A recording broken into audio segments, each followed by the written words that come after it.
3จะเป็นการแข่งขันของกลุ่มซีเนาะแสงทวงแฟมิลี่จะพบกับนายาง FC สนามที่1สนามที่2เนาะขอไปสนามที่1วันลาพบกับ LN สนามที่1สำหรับชายกลุ่มซีเนาะคู่ที่3ส่วนกลุ่มสุดท้ายกลุ่มดีวัยรุ่นสังไฟแจ็คสปอร์ต BM มอเตอร์ลาวเฮาดีไซน์จะแข่งขันเป็นกลุ่มดี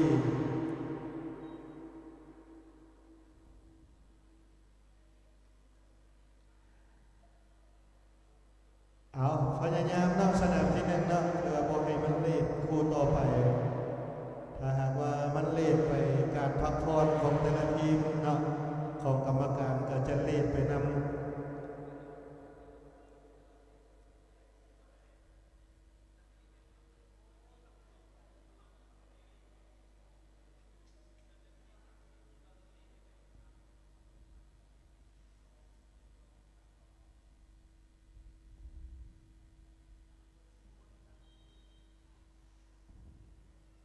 ถือว่าทีมนี้งานเศร้าเพิ่นว่ายังบ่ทันตื่นเพิ่นว่าเอาถ้าเบิ่งแมตช์ที่2ทีมนี้นำทีมโดยสุกี้สุกี้ยังบ่ได้นอน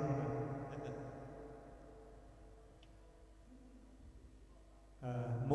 วยกลางคืนหรือว่าเตะตอนเช้าเพิ่นว่า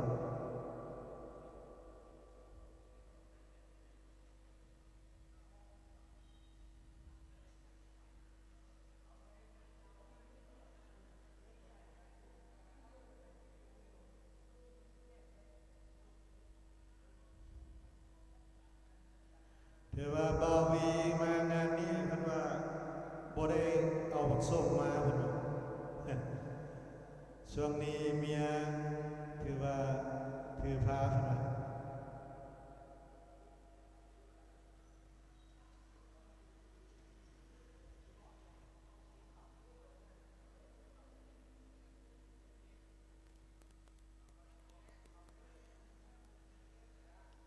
ถือว่าสนาม2ก็ถือว่าแข่งขันไปก่อนเนาะถือว่ามีความพร้อมก่อนเอาสนามที่1กล้าเกียบเลยสำหรับสนามที่2ก็ถือว่า FC ฮาร์ติ้งพบกับเมืองเชียงรนเซา FC ฮาร์ติ้งถือว่าในเสื้อสีแดงสุดเก่งเนาะสุดประจำสีไปเลยสีแดงเนาะ FC ฮาร์ติ้งเมืองเชียงรนเซา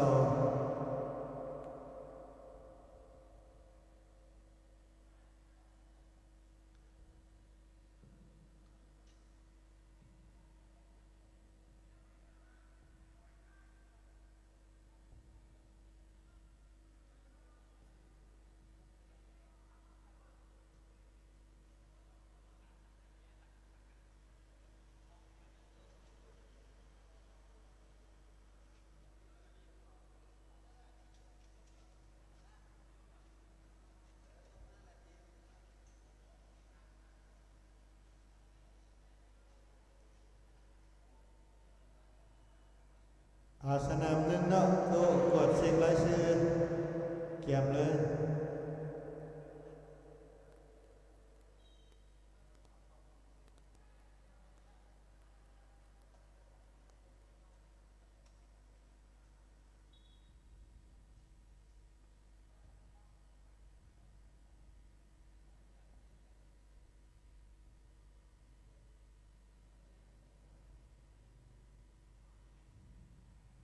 สำหรับทีมงาน FC Hunting เราก็ได้ว่าคนใช้นักเตะคนกันเองเนาะจะมีหงจุ่มหนอเตินเกียนตุ่มถังนามหายหวนดังลึกจริงตวนดึกโอ้สื่อนี่มีแต่เงียนงึกเนาะ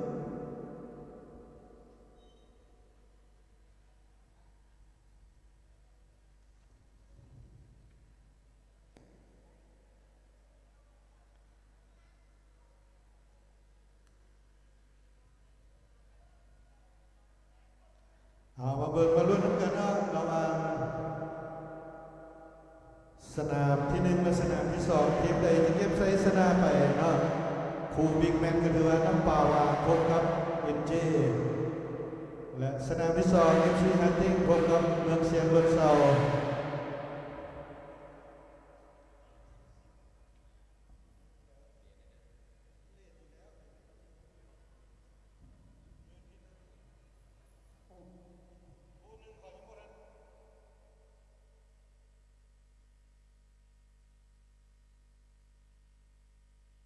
โอ้แจ็คสปอร์ตเปิดตัวชุดใหม่อีกแล้วนะชุดนี้ต้องเห็นให้คุณตัวสู้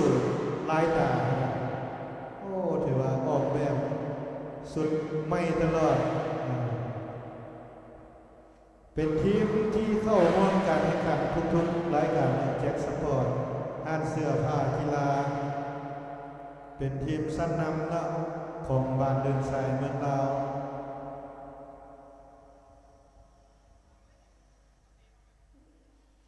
เพราะนั้นรายการนี้นี่ทีมใดเจอเพิ่นนี่ต้องลายตา เพราะว่าเพิ่นไปวิเคราะห์เสื้อมาเห็นแนวใดสิให้คู่ต่อสู้ลายตาได้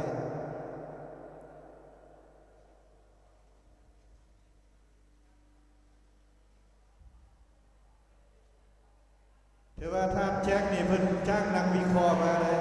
ออกแบบสีเสื้อ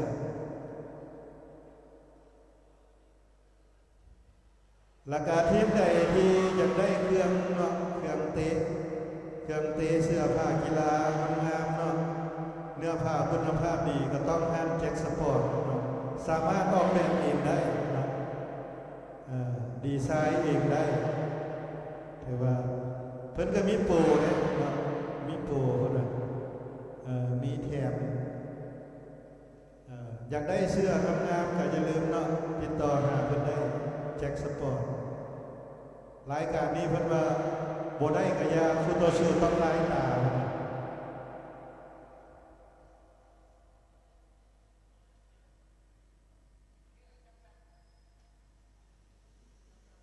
คือเก่าเด้ออีกแล้วเด้อ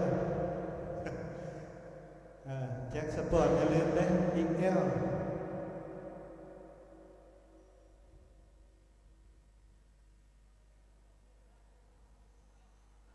โอ้ตัดมาสนาม2เนาะ FC Hunting ขึ้นนำเมืองเชียงอยู่1-0เป็นอีกทีมหนึ่งที่หลายๆทีมเนาะให้ความสนใจ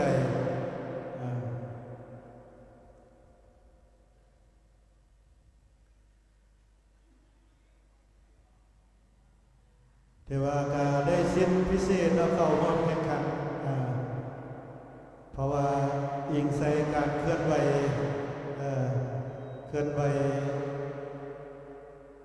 ดำรงชีวิตอยู่ลาวเนาะได้ดุลก็ถือว่าได้สิทธิโควต้าได้เข้าร่วมงานประสานใจงานที่ปัญญา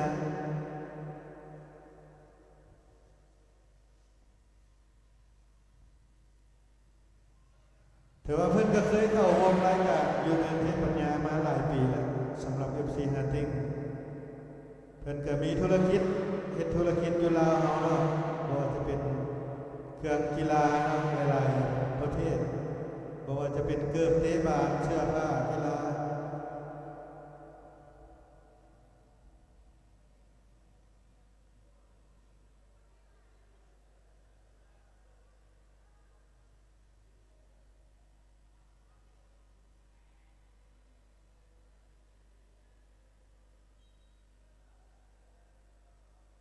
ถือว่าอยู่ในกลุ่ม B ก็ถือว่าเป็นกลุ่มเนาะกลุ่มออฟเดนเช่นเดียวกันน้ำปลาวานเอ็นเจHuntingโอ้ถือว่าเป็นทีมเต็งถือว่ากลุ่มหินนะกลุ่มหินกลุ่มนัก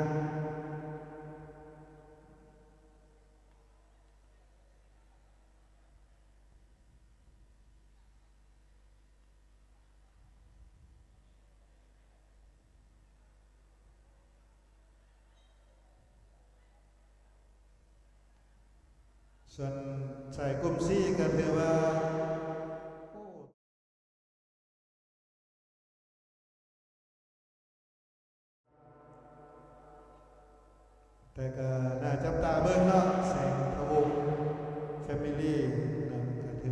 ทีมใหม่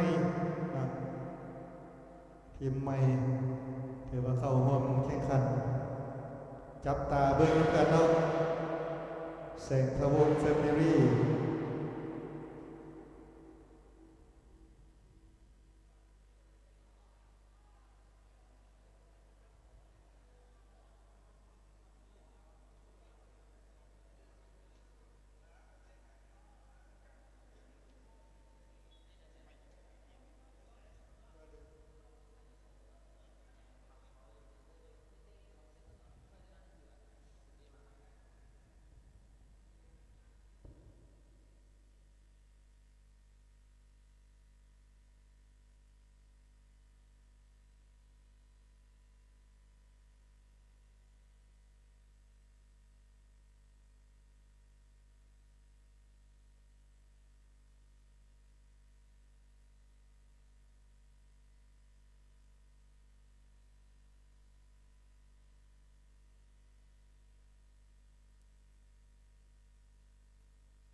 นะถ้าหากว่า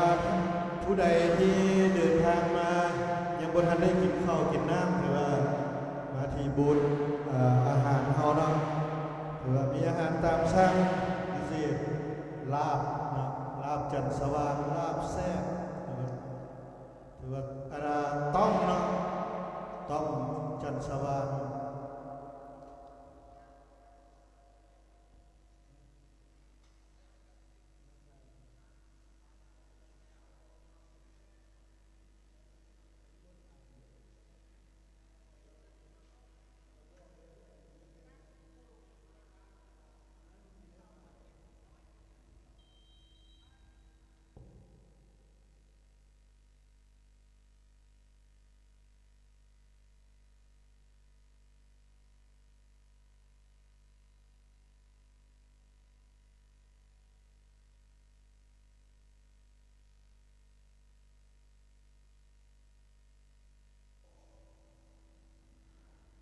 สนามหนึ่งที่ว่า NJ ขึ้นนำน้ำป่าบานอยู่1ประตู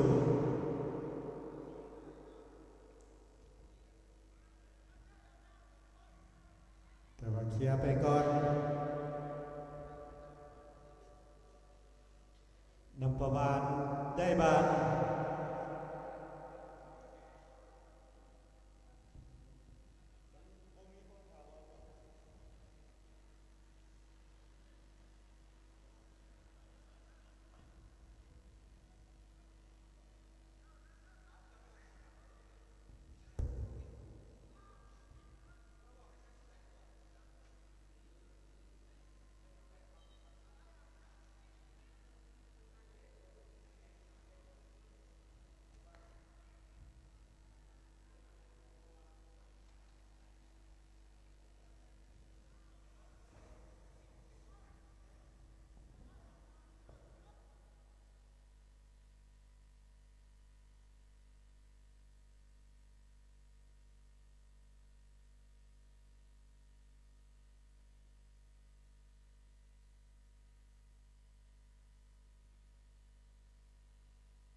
NJ ออกนำน้ำป่าวานอยู่1-0พักกันจักหน่อยนึงเนาะจึงมาชมกันในกันนี้ครับเวลาที่2สำหรับคู่ต่อไปเป็นการแข่งขันของกลุ่ม C สนามที่1วันลา X69 พบกับ LNFC สนามที่1สนามที่2แสงทวงศ์แฟมิลี่พบกับนายาง FC ให้กาเกียมสนามที่2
สำหรับสนามที่2นะ FC ฮาร์ดิงแข่งในครึ่งเวลาที่2ยังออกนำอยู่1-0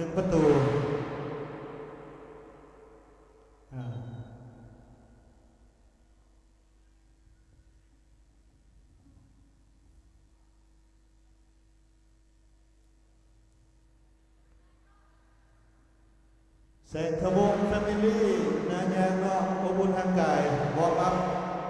เกียม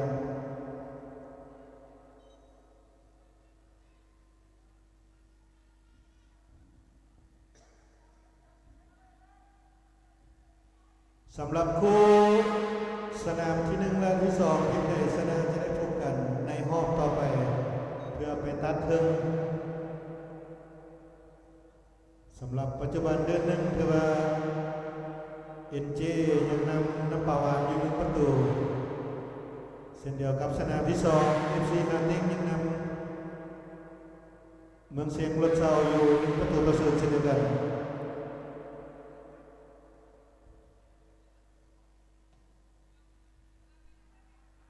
ถือว่าสนามที่1เข้าสู่แข่งขันตั้ง2แล้วคู่ต่อไปกาเกียบเลยวันลา X69 LN กาเกียบสนามที่1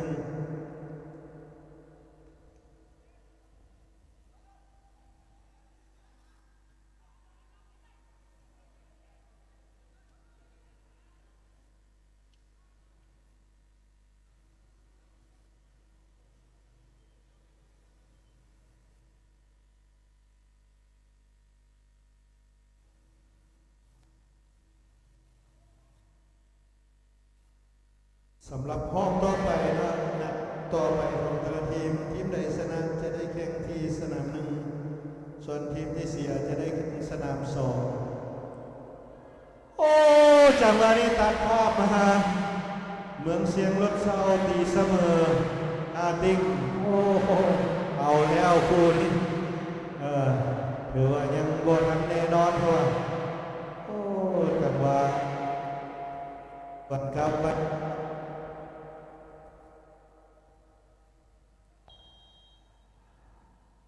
มาเบิ่งเวลาที่เหลือเนาะเมืองเสียง FC ฮัตติ้งถ้าหากว่าเสมอกันคู่นี้จะเดือดจุดโทษเนาะทีมละ2คนในจุดที่1ถ้าหากว่า 2-2 ยังเสมอจะตัดสินจุดที่2ตัดสิน1-1เนาะในจุดที่2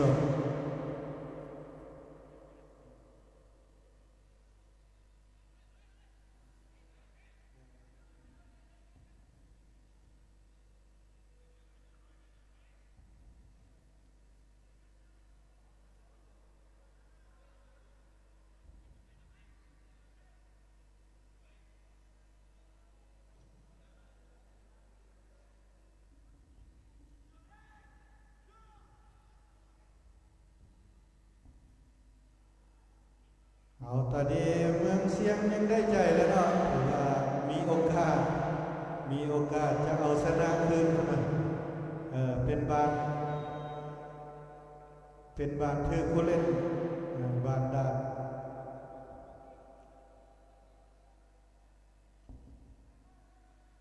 เอาเป็นบานฟาวเนาะฟาวผู้เล่นเอามาเบิ่งลุ้นกันจังหวะนี้ลูกทีมที่สนาม2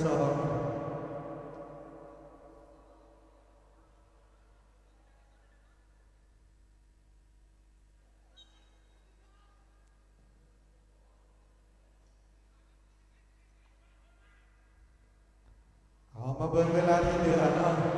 ของครูสนาม2ทีมใดได้ประตูนี้ถือว่าโอกาสชนะเนาะมาเบิ่งจะออกแนวใดจะออกเสมอหรือจะดวล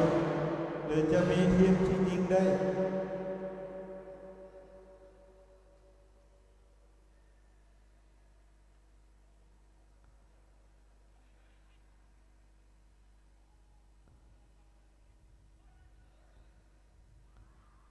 คงฟาวจังหวะนี้ขึ้นไปได้บ่เป็นบานตั้งตีของ FC ฮาติ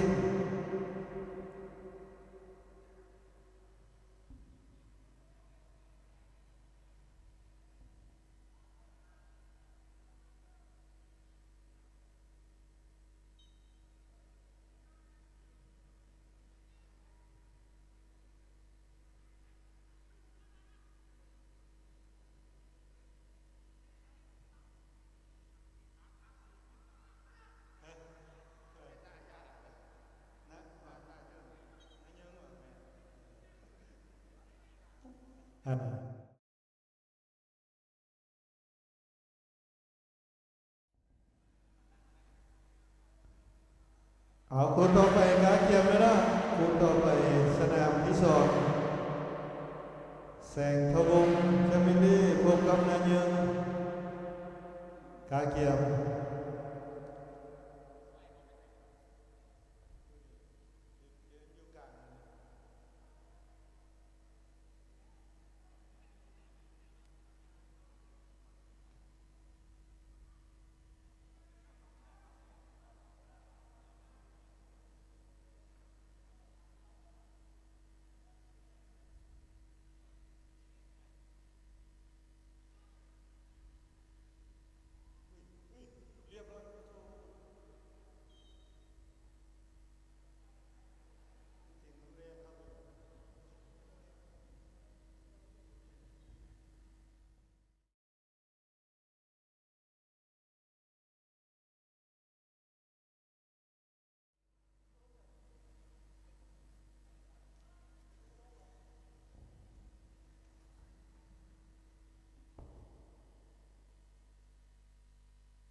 ถือว่าคู่ที่สองสนามที่สองเราเสมอกันดวลจุดโทษเนาะ FC ฮาร์ติมเมืองเสียงรถเสาจะได้ดวลจุดโทษทีมละ2-2เนาะ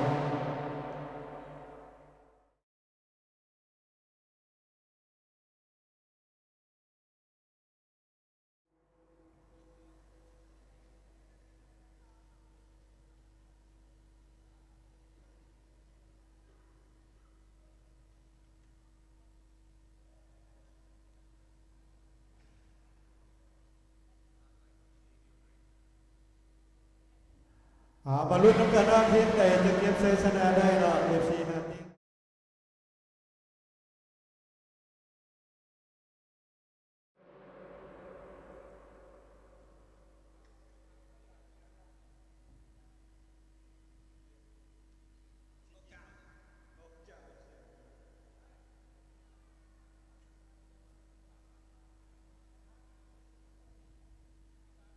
สำหรับสนามหนึ่งถือว่าเป็นจี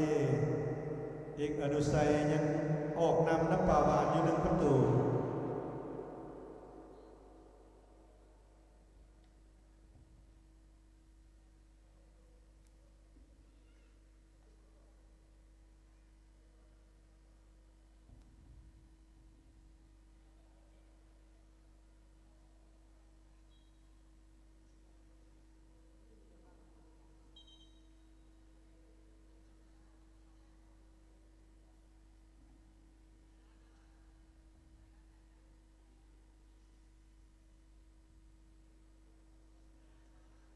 นักกีฬาเนาะที่อยู่ในสนามเนาะ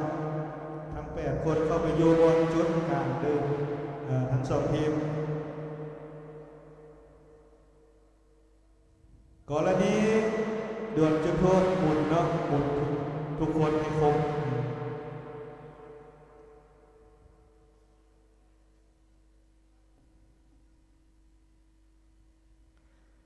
ถือว่า FC ฮาร์ติกเนาะเปลี่ยนเอานักเตะไปครับถือว่าผมเป็นอย่างเนาะสามารถเปลี่ยนได้ตลอดจะตีก็ได้จะทำก็ได้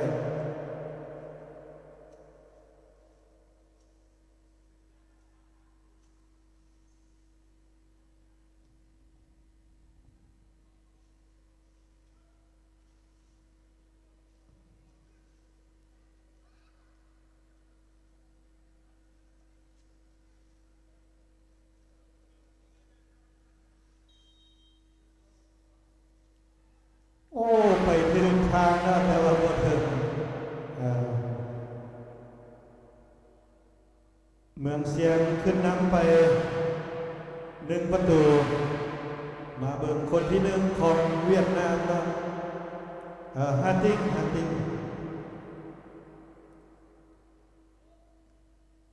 เบอร์17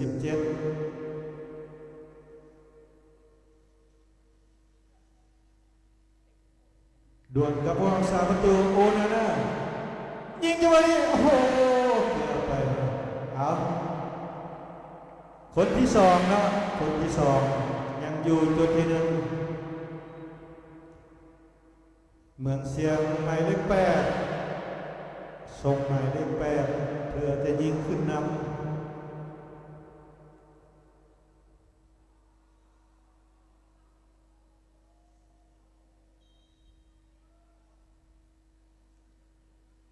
โอ้คนละทางคนหนึ่งทางด่วนคนหนึ่งทางธรรมดาครับเอาฮาร์ติงยิงเพื่อตีเสมอ74โอ้แกลงทางเลยเนาะโอนาน่าลงทางเอาดวลกันเนาะดวลจุดที่2บ้านนี้1-1เมืองเสียงจะส่งไผ่ยิงหรือจะให้ใจโอนาน่าคอโอ้เป็นเองครับเอาเมืองเสียงส่งพรสาประตูยิงอีกใจโอนาน่า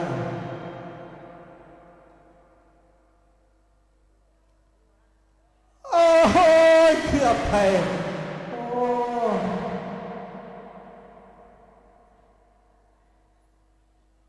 เอาฮาร์ดิงยิงเพื่อตีเสมอเพื่ออยู่ต่อ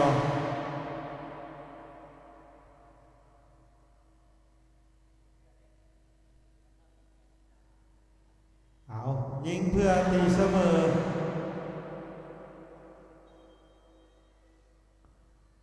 โอ้โหไปถึง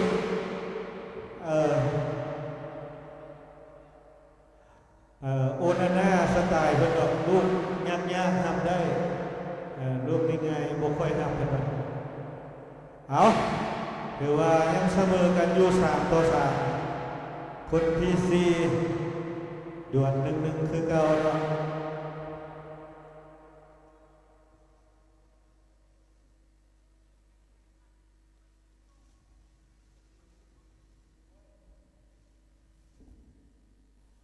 เมืองเชียงเบอร์9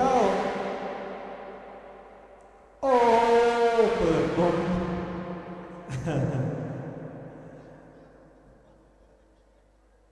เอาคนที่4ฮาร์ดิงจะให้ไทยยิงแต่วงเงินคนเก่าเนาะต้องเป็นคนใหม่ทรงหมายเลข16เบอร์16ยิงเพื่อตีเสมอ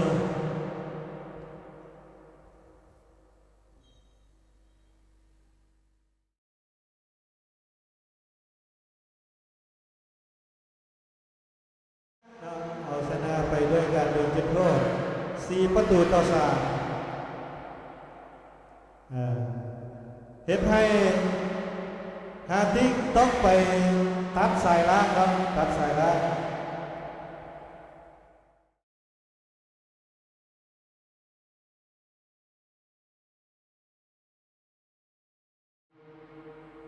เอ็นเจน้ำปลาวา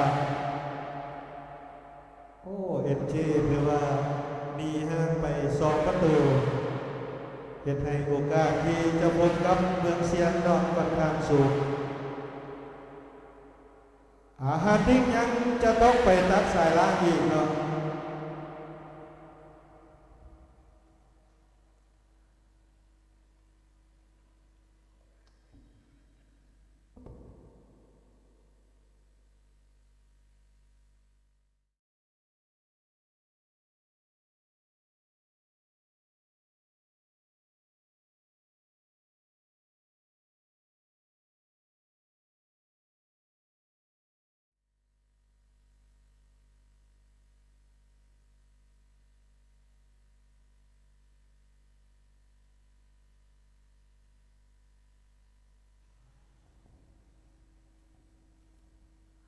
ถือว่าสร้างภาพนำมาถ่ายภาพเดือน2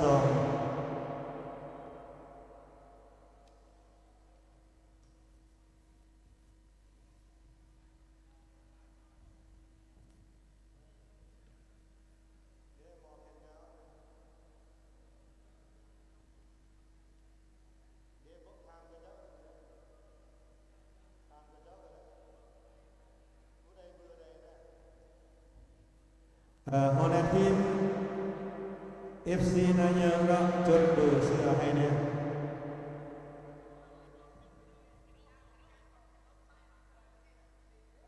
ผู้ใดเบอร์ใดเนาะแต่ละทีมเนาะให้จดเบอร์เสื้อเนาะเพราะว่าเราส่งฟอร์มมาแต่ยังบ่ได้ระบุเบอร์เสื้อ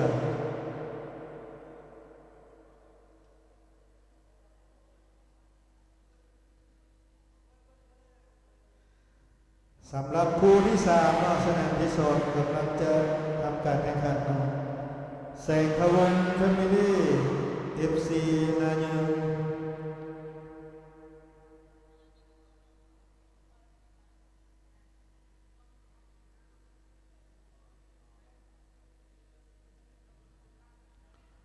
คู่ต่อไปสนามที่2การเกียน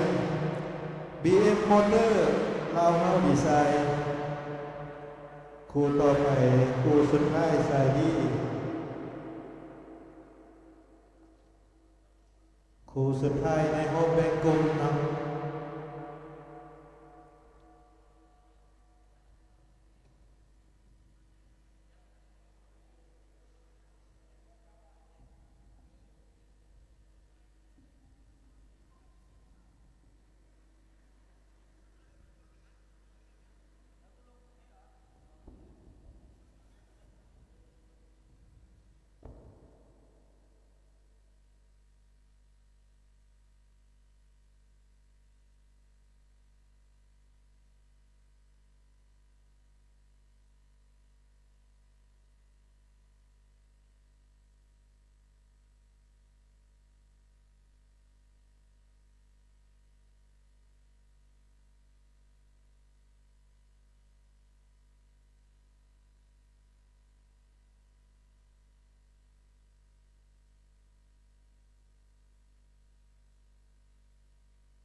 ถือว่ากลุ่ม4ถือว่าเริ่มแข่งขันถือว่าสนาม2มีสกอร์แล้ว2ประตูต่อ1เดี๋ยวจะอัปเดตให้ส่วนสนามที่1 LN FC มาในชุดสีดำ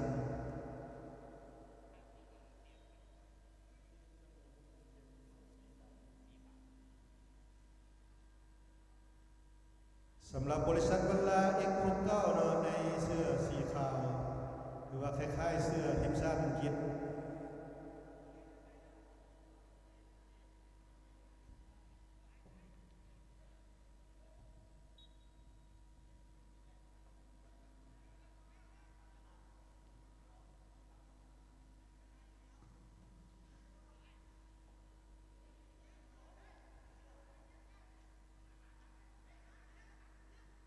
แต่วันนี้วันลามีโอกาสขึ้นมาก็เพียงนักกุล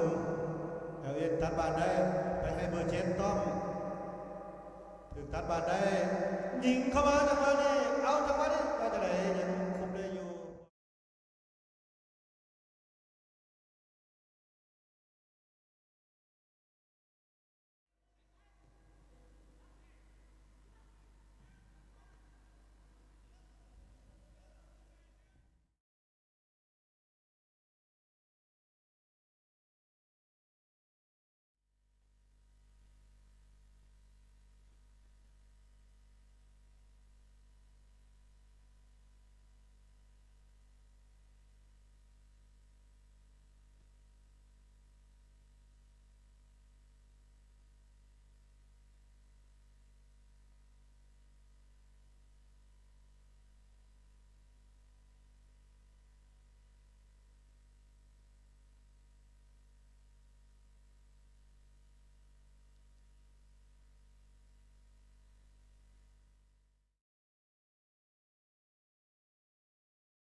แต่วันนี้วันลาตัดบาทขึ้นมาได้แทงขึ้นมาด้านซ้ายเบอร์11ติ๊กโหถึงตีนยิงบอดีจังหวะนี้เอาตัดบาทขึ้นมาสายน้อยสายสุดเนาะซนบ่แม่นซนฮึงมินเนาะ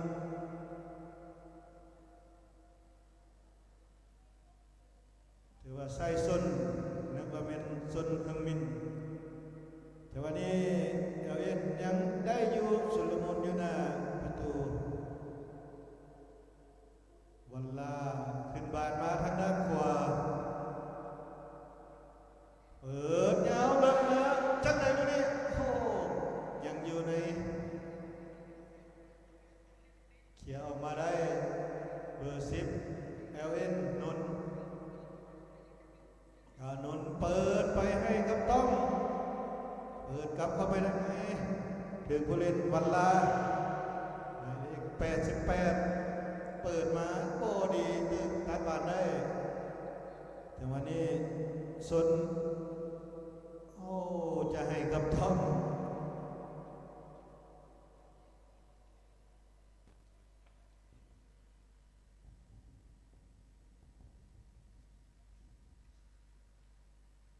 วันลาเปิดบาทขึ้นมาให้88ย้อนถึงผู้เล่น LN ตัดได้จังหวะนี้ได้เปรียบเล่นต่อแป๊บย้อนกลับมา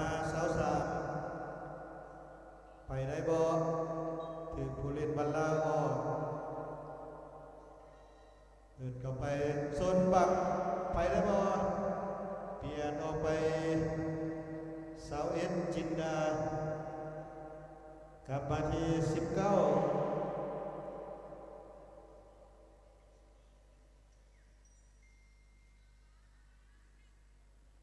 ไปที่ต้อม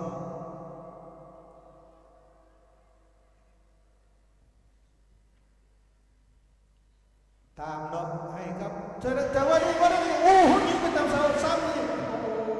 จินดา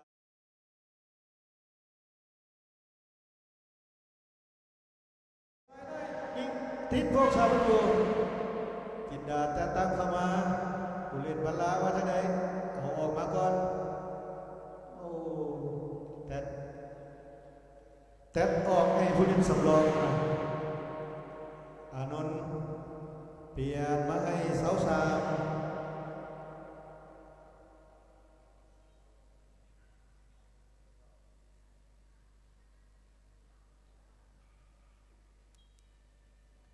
เปิดไปติดผู้เล่นบอลลาออกเอาเอ็นจะได้ตีแจหรือว่าภาคบางโลกกล้องแน่เปิดกับไปจังหวะนี้ตั้งโอ้แต่ถึงผู้เล่นยังอยู่หน้าประตูว่าจะไงจังหวะนี้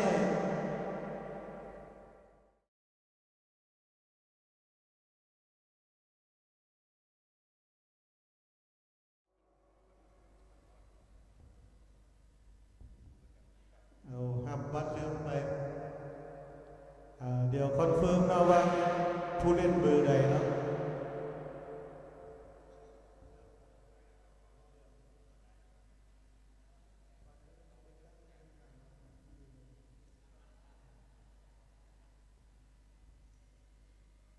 มาเบิ่งจังหวะฟรีคิกของเอลเอ็นจะมีอานนท์และก็ตามจังหวะนี้จะเล่นสูตรหรือจะยิงจังหวะเคลียร์โอ้โหติดบอล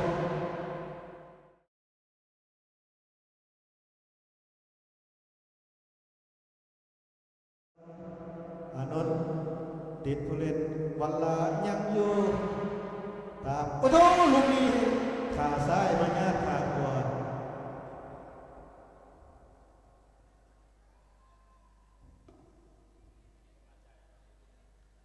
วันลาขึ้นบานไปด้านขวาจังหวะนี้โอ้ตัดหลังสวยงามยิงด้วยโอ้โหติดหน้าหัวชาประตู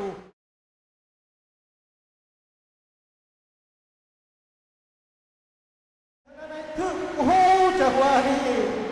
โอ้ท่าบอลถึง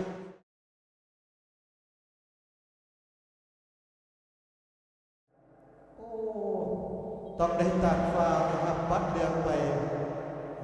วันลาว่าวันลาครับไปบัดเดืองเป็นบัดที่สองโอ้ต้องได้ตัดเลยยอมเสียโอ้จังหวะตัดภาพมาหน่อยยิงบาดพวกซาบัตโตเอลเอสเอาหน้าเสียบโอ้สุดยอด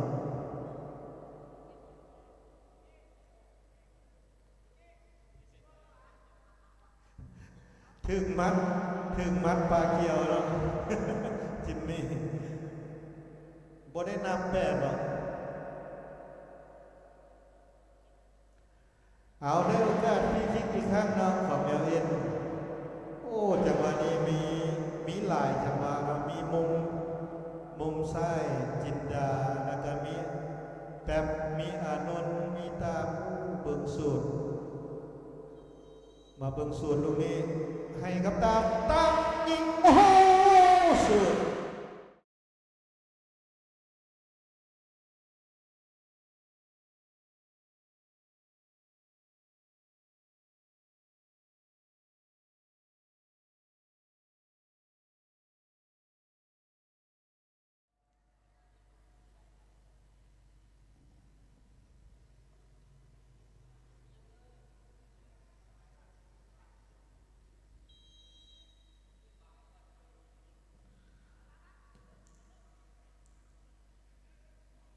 เอาบานยังเป็นของเบลเอ็น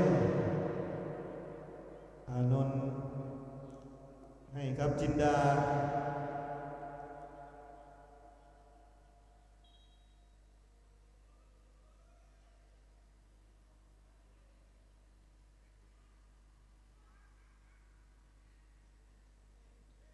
แต่วันนี้เคลียร์ออกไปก่อนอานนท์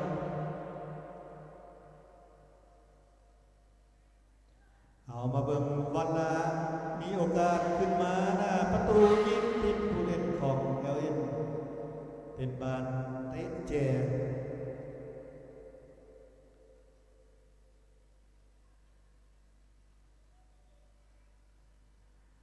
เปิดยอดกลับขึ้นมาจังหวะนี้กลับไปจังไดยิงบ่ยิงเข้าไปติดเคลียร์ได้บ่โอ้เป็นบานฟาวผู้เล่นของวันลาเข้าด้านหลัง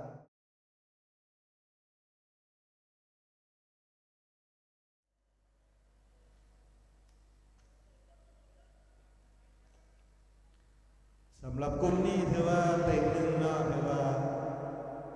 LN เต็งสองวันลามาเบิ่งทีมใดจะเก็บ3 คะแนนเนาะเพื่อจะได้ไปเตะตัดสายเพิ่ม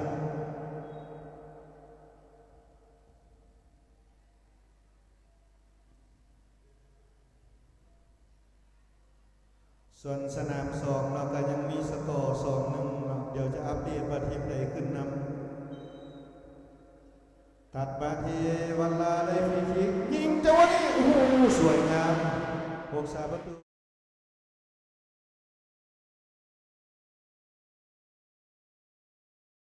ดีเนาะดี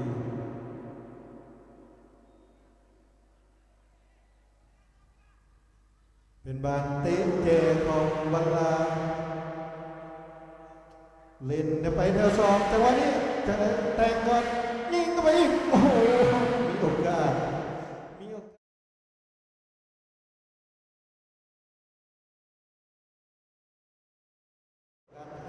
เกือบไปวันลาเก็บบานได้เบอร์เจ็บเลยเข้ามาฮักเข้ามาสวยงามโอ้โหจังหวะนี้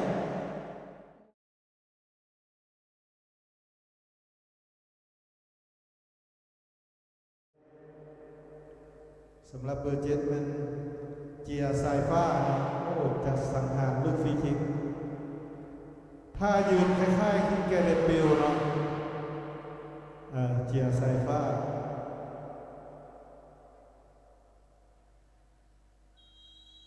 มาเบิ่งจังหวะปั๊มของเจีย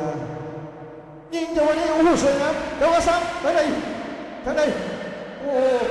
ประท้วงยังบ่ได้ไปต่อวันลายังได้อยู่วันลาแอลอินตัดบาดได้เอาส่วนกลับมา3-2ยิงโอ้ตามเห็นโคน3 ประตูออกมาเลยตัดสินใจ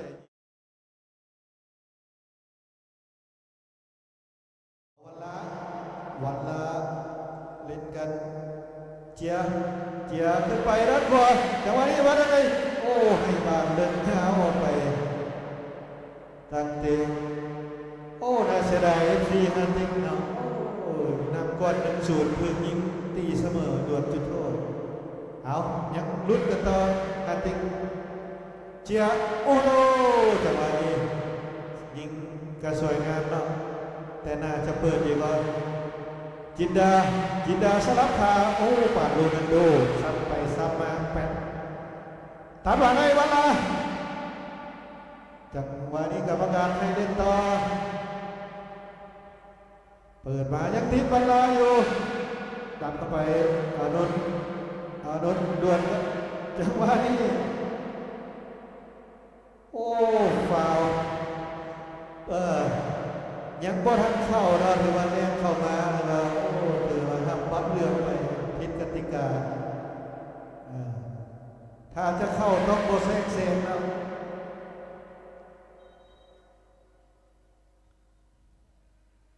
เอายังมีโอกาสอยู่วันละเอลเอ็นเปิดเข้ามาจังหวะนี้วันจะได้แตะวันละส่วนกันมาวันละขึ้นมาทางด้านซ้าย35ย้อนกลับไปเล่นกันโยนทางด้านซ้ายกลับขึ้นไปขึ้นบ่ได้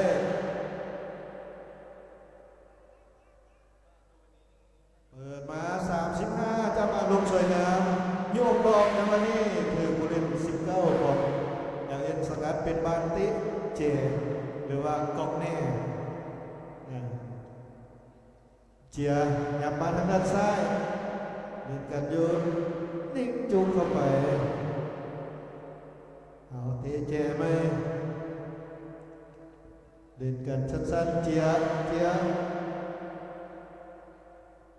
เปิดเปลี่ยนไปแล้วขวาหน้าบาดเจ้านี้ว่าจะได้แดงอีกบ้านนึง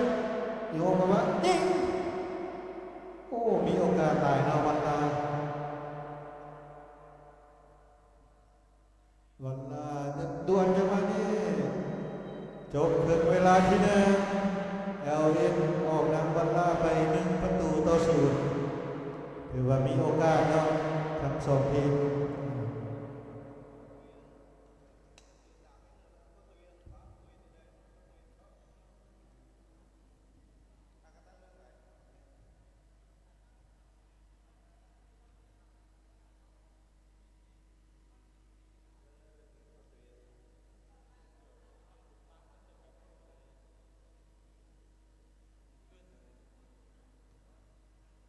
คู่ต่อไปวัยรุ่นสร้างไฟนะพบกับแจ็คสปอร์ต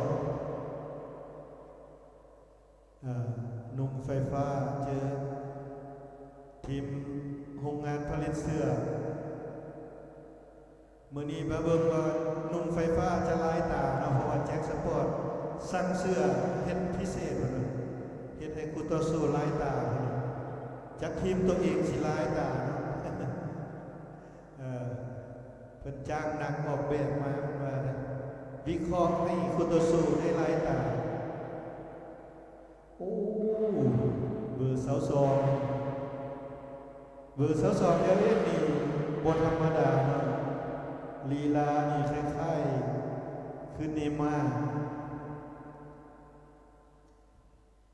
จอมซับเนาะจอมซับเบอร์เสาสองบ่ได้ซับขาเลยเพราะว่าซับศอกทั้งเป็นครูฝึกทั้งเป็นนักเตะเนาะเบอร์เสาสองของเอลเอสเป็นนักเตะหรือว่าครูฝึกค่าตัวแพงที่สุดในสโมสรโอ้เตะโซลูกนี้เอาคู่ต่อไปเนาะสนามที่หนึ่งกาเกียมวัยรุ่นสร้างไฟแจ็คสปอร์ต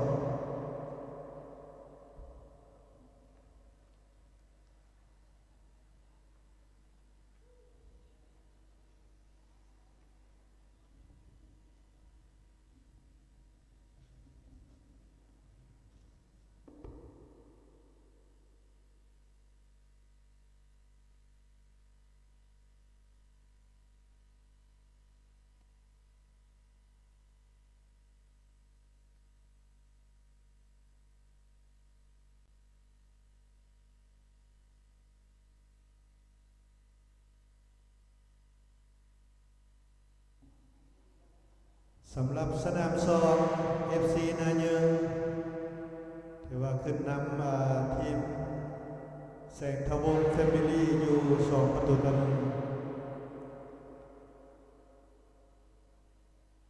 ถือว่าสนามที่หนึ่งทีมใดสนามมาเจอสนามผู้ชนะสนามที่2จะได้เตะตัดถึง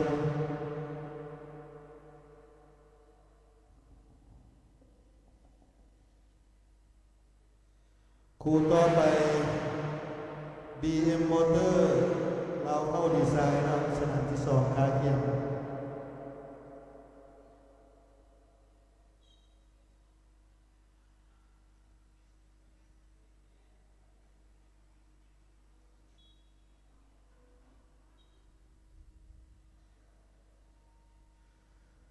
ถึงวันนี้ LN บางบานแป๊บด่วนกับหมายเลข44เป็นบานโยนของ LN ตามเล่นกับมาถึงผู้เล่นวาลาตัดเคลียร์บกขาดจังหวะนี้มาได้นนยิงถึงเข้ามือพวกชาประตู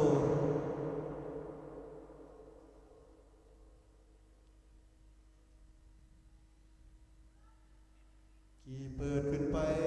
จังหวะนี้ปล่อยบานออกเป็นบานตั้งเตะของเอลเอน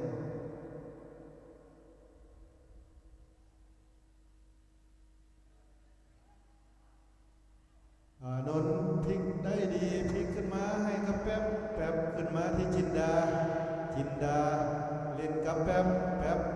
เปิดจะให้กับสายส้นหรือว่าสายน้อยยังอยู่ ป๊บจินดาเอาบานลงสวยงามเล่นกับพี่อานนท์แป๊บถือผู้เล่นเจียตัดบาเลยเจียสายฟ้าเปิดจังหวะนี้ไม่ได้บ่ถือเคลียร์ออกไปก่อนโอ้มี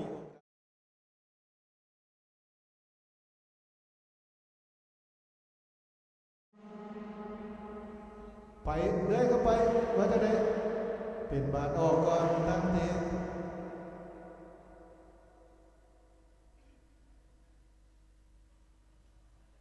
LN เปิดขึ้นมาทันบ่ทัน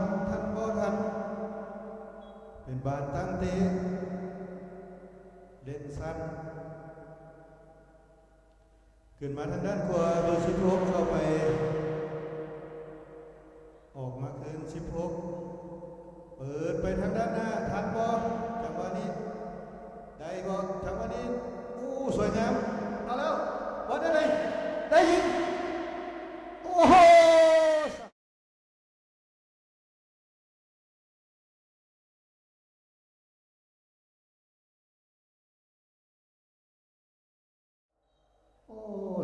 จังหวะสกัดโบออกถือว่าการล็อกเข้ามาสวยงามรอดจาก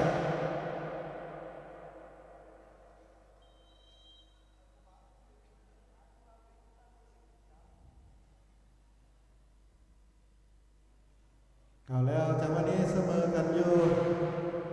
ผู้เล่นหมายเลข44นะยิงตีเสมอเอาเจียจังหวะนี้เจียขึ้นด้านซ้ายเป็นผู้เล่นตัวหลักของวันลานะเจียเอาแล้วยิงแล้ว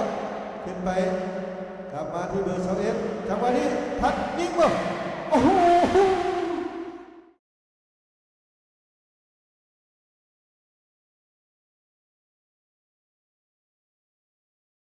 ขึ้นบานนี้อันตรายครับวันลา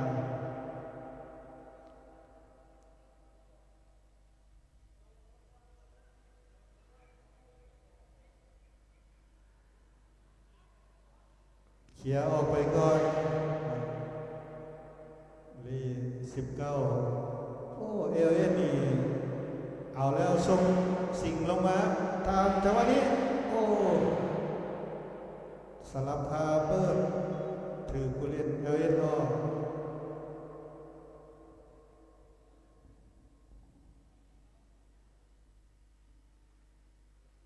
เปิดยาวมาก่อนให้จังหวะนี้จะให้ซาเจตเอาตายผู้เล่นตัวสำคัญเปิดเข้าไปให้กับซาเจตผู้เล่นที่ส่งบาลให้ผู้ยิงที่เสมอถึงตัดได้ยังเชียร์บ่ขาดตามเล่นกับจินดาสายน้อยไปได้บ่ขึ้นไปที่แป๊บให้กับสิงเล่นกับที่จินดาจังหวะนี้เลื่อยเข้าด้านใน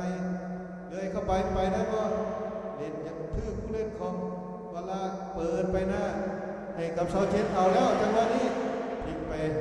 บึงเข้าไปทางด้านในด่วนจังหวะนี้เอาแล้วให้กับตายยิง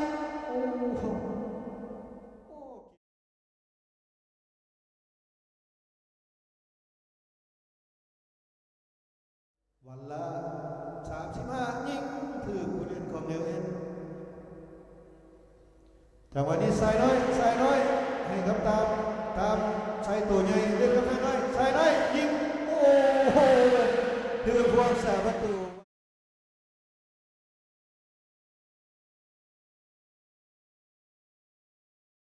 ของสายน้อยสนาม2ถือว่า3ประตูต่อ1 FC นาเยิงขึ้นนำเอาสนาม1จังหวะนี้จินดาเข้าพวงสาประตูกี้เปิดขึ้นไป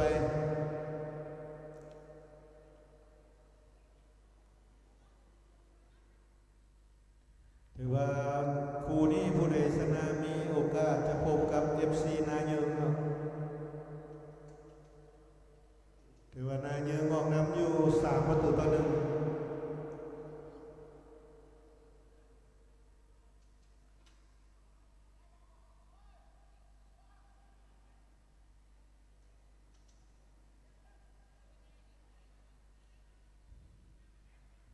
าม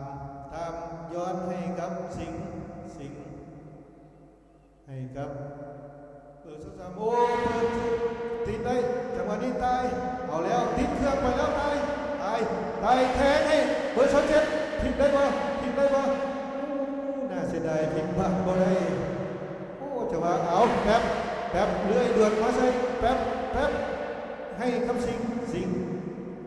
ต้องไวนะต้องไวจังหวะนี้โอ้งามหลายสุดยิงจังหวะนี้โอ้โหตามเสา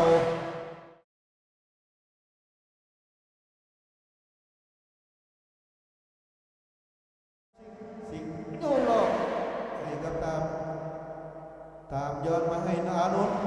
นท์ยิงเข้าไปอีกจังหวะนี้ซ้ำโอ้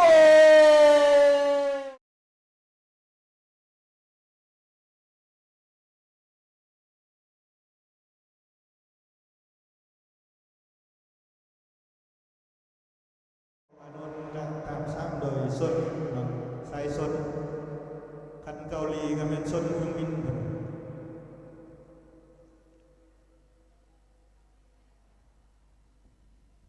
ถือว่าได้ประตูสำคัญขึ้นเนาะเป็นนำถือว่ามีโอกาสเก็บชัยชนะแต่ก็ยังมีโอกาสให้กับวันลาอยู่จังหวะนี้เขียวมายังบ่คาดสิงโอ้ถือว่าเปลี่ยนลงมานี่ของแท้เบอร์22ผู้เล่นประสบการณ์สูงเนาะทั้งเป็นครูฝึกทั้งเป็นนักเตะมาน้อยเลข22มาน้อย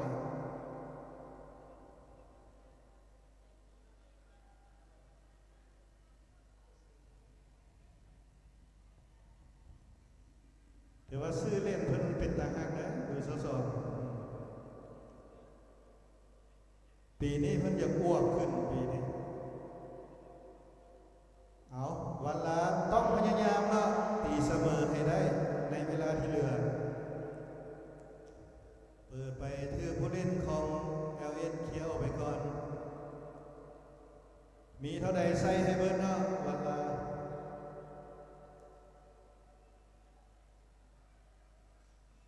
ตายเกิดมาที่เบอร์88ให้กับเล่19หัวหน้าทีมจะให้กับตายถือว่าเป็นตัวหลักของทีมเนาะ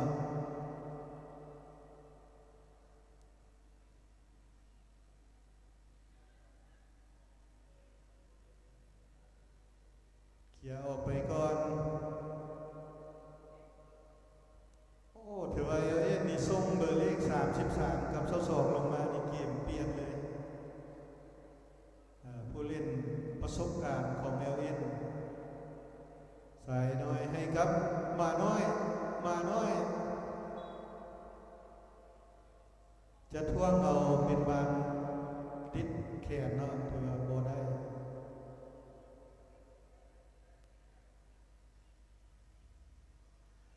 จังหวะนี้มาน้อยกับชายน้อยอยู่น้ำกันเล่นกันสั้นๆชายน้อย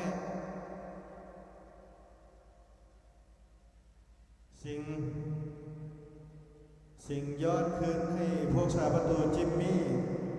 ให้กับอนุนเปิดไปผู้เล่นวันล่าคืนให้กับเล่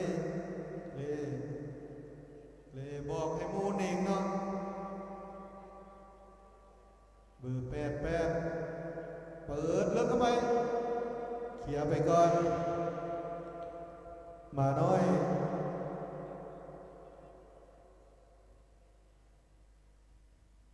สนาม2ถือว่าจบเกมแล้วนะ FC นาเยืองเอาชนะไป3-1เก็บชัยชนะได้ในนาที1มาลุ้นว่าจะเจอกับทีมไหนระหว่าง LN หรือวันล่าเปิดไปจังหวะนี้อานนท์ให้กับสิงแป๊บจังหวะนี้ไปได้บ่แป๊บโอ้ลมลุกคุกคามอยู่เอาตายเจียเนาะเจียเข้าเหลี่ยมซ้ายยิงเข้าไป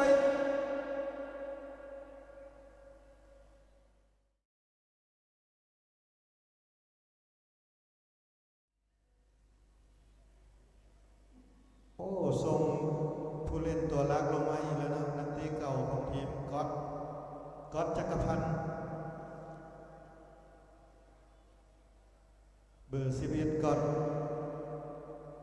เอาวันละต้องพยายามเนาะในเวลาที่เหลือต้องได้สุ่มต้องได้เสียงมีเท่าไรใส่ให้เบิร์ดนะเบอร์21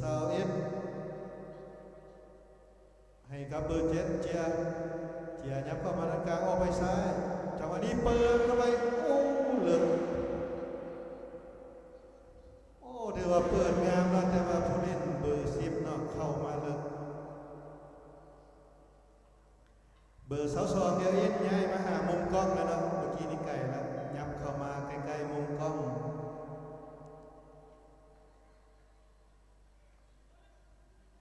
เปิดมาที่เบอร์22ด่วนกันจังหวะนี้เปิดมาโบได้เนาะ22กดให้กับสายน้อยส่วนเนาะจังหวะนี้เข้ามาจะให้กับกดกี่ต้องเล่นไวเนาะเวลาเราต้องไวเพื่อนที่เสมอต้องไวคิดไวเห็นไวเจียเบอร์21ก็ไปเจ็ดจังหวะนี้ดวลกันวิทบอลสกัดออกมาดีจังหวะนี้เล่ยังข้อกันอยู่ทางด้านซ้ายเลื่อยเข้ามาทางด้านในไปทัวเลยเนาะเจีย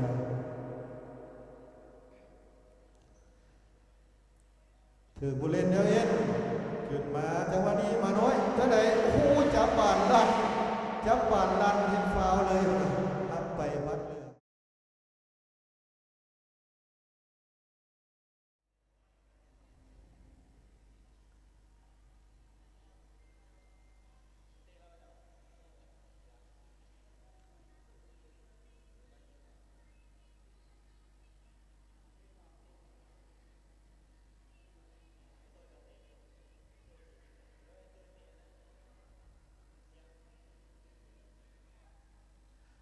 มาเบิ่งลูกฟรีคิกของวันล่ายิงจังหวะนี้เกือบไป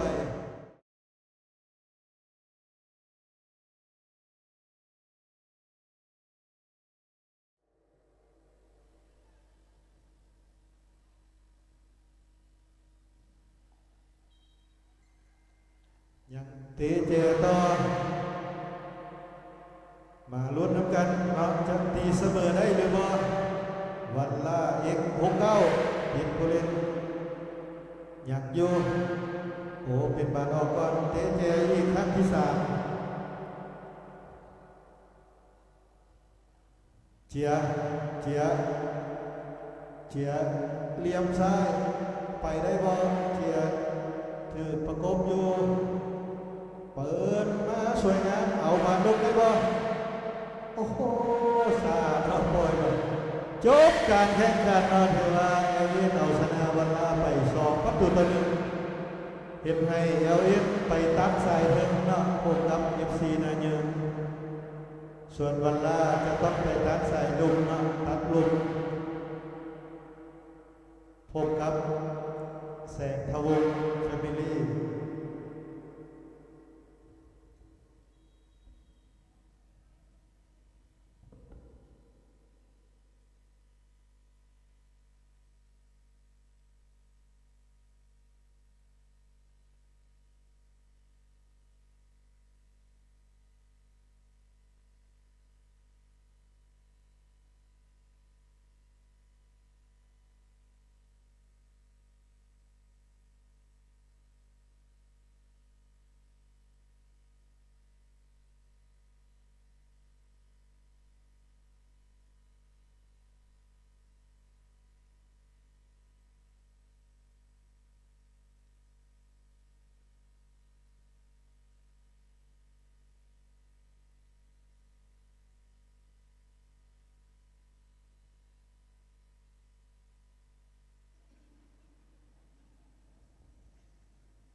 สำหรับคู่ต่อไปเนาะจะแข่งในนัดที่2มีกาเกียม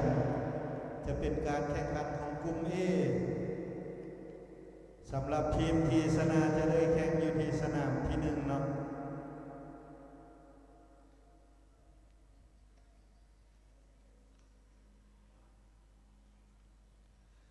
สำหรับสนามที่1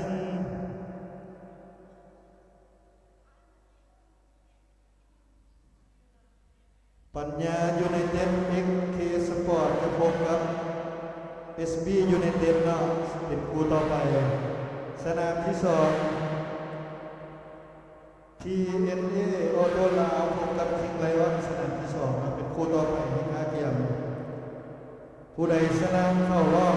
เป็นที่1เนาะสนามที่1ส่วนคู่ที่2ผู้ใดชนะจะต้องเพลย์ออฟ